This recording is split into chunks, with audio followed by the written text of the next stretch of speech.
Hello everyone, welcome to 12 Days of Soap. This is day 5, more than a third of the way through.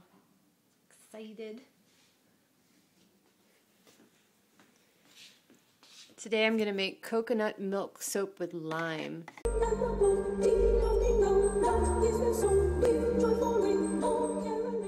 From Sarah, and I think this is an excellent suggestion. But I've never used coconut milk before for anything, or eaten coconut milk, and I had no idea what to expect when I opened up the can. And it was solid inside with liquid, and I've actually had to stir it up again to get it to get back to the sort of milky state. It's really interesting. So if you've never played with it before, I've never played with this before ever. So this is going to be exciting, but I'm going to treat it exactly the same way that I treated the goat's milk. I'm going to try to not heat it up at all. This doesn't have any added sugar to it or anything like that. So, we shall see what happens. Mix, mix, mix, mix. Almost have all the little pieces out of there. Almost. I'm going to try not to make too much of a mess here.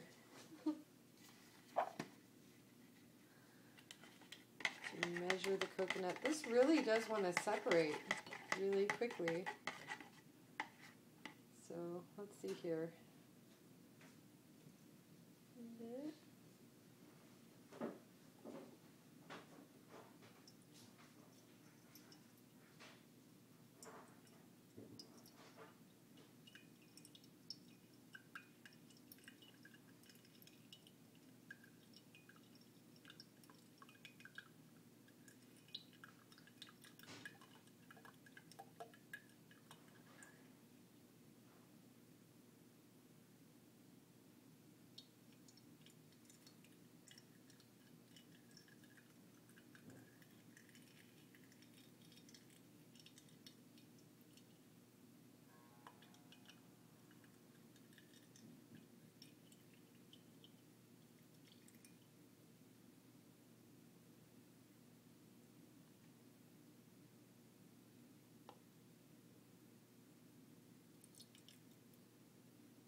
Alright, there we have it.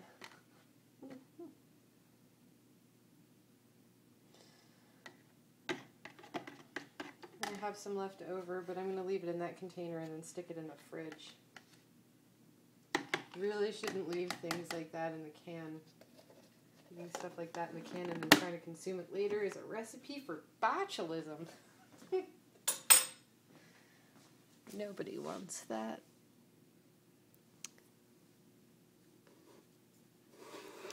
Okay, I am going to stick it in the ice bath, which is right over here, and bring it outside, add the lye to it. And it's really dark outside right now. I don't think you're going to be able to see much of anything. Alright, you guys would never guess what happened. It turned colors! In addition to which, the coconut milk has also reached trays. So I'm going to have to work with this really, really, really fast. I don't think it needs to cool down anymore. I just took the temperatures of the, oil. And so I'm going to set you up really fast so you can kind of watch the pouring. And then we'll see how fast this goes to trace. This is going a lot faster than I thought it would.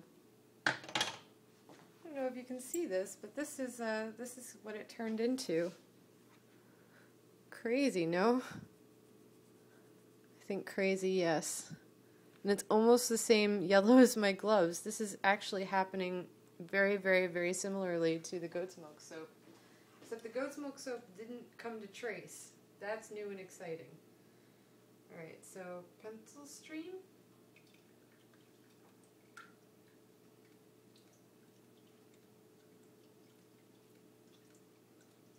This is really strange.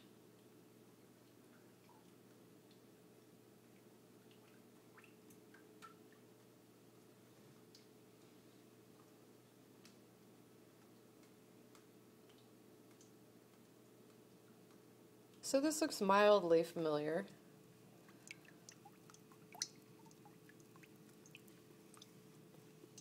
Sort of. I really do think I'm going to have to hit it with a stick blender before I see any return to normalcy here. But I am happy to see that that's the greatest surprise that there was that it started tracing. It started turning into soap right in the jar, which is crazy. That's never happened to me before either. But, you know, it didn't turn purple and sprout wings and teeth and start jumping around the back porch and everything like that while I was trying to stir it. That's the sort of thing that I fear. Sometimes some of the smells that come out of there are pretty rank too. This didn't have that much of a smell to it. I mean, aside from the usual lye dingus smell. Term coined by my boyfriend, trying to describe the smell of lye mixed with stuff. It's dingus. So it is technical. At least on this YouTube channel, it is a technical term. Yeah, I'm going to hit this with the stick blender.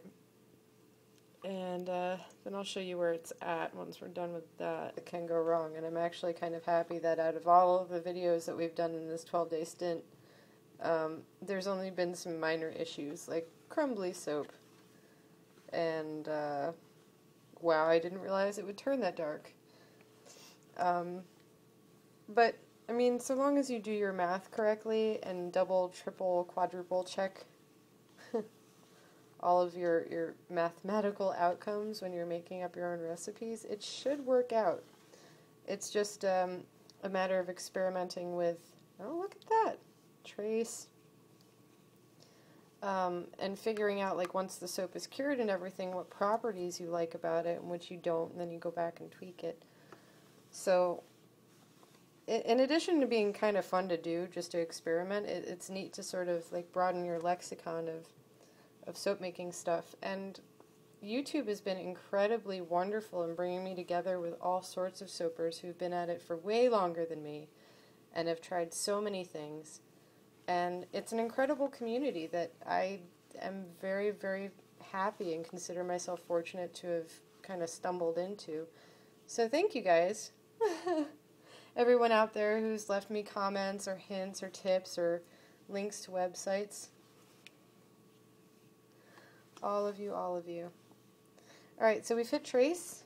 I can put in my, again, these are all variations on the same basic recipe because I'm trying to see what all the different things do to my soaps. If I keep changing the recipe every day, then I won't really be able to tell. And I'm not going to do that every day of the series, don't worry. But most of it, oh my gosh, saran wrap.